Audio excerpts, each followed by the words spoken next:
नमस्कार, तुम्ही पाहत आहात भक्तिधारा मराठी। आज आपण जाणून घेणार आहोत दर्श अमावस्याविषयी एक अत्यंत शक्तिशाली उपाय। हा उपाय केल्याने पितरांचे आशीर्वाद मिळतात, अडथळे दूर होतात आणि आयुष्यात सुख समृद्धी येते।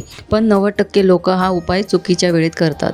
तिथी आणि वेळ लक्षात ठेवा। अमावस्या तिथी सुरू होते 18 मार्च 2026 रोजी सकाळी 8:25 ते अमावस्या तिथी समाप्ती होते 19 मार्च 2026 सकाळी 6:53 पर्यंत।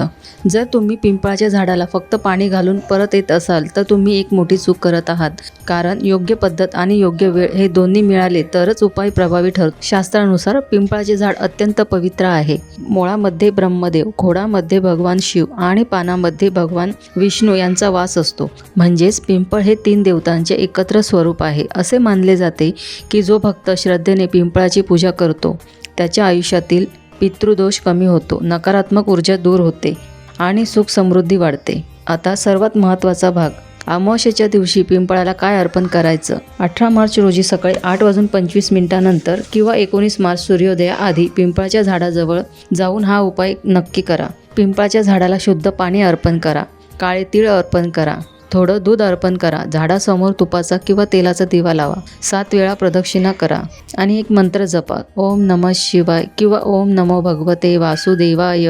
हा उपाय साधा आहे पण त्याचा परिणाम अत्यंत प्रभावी आहे। आणि पितरांसाठी विशेष उपाय करा। दर्श अमावस्या हा दिवस पितरांसाठी अत्यंत महत्त्वाचा आहे। पिंपळाच्या झाडाखाली गूळ आणि तीळ किंवा अन्न अर्पण करा।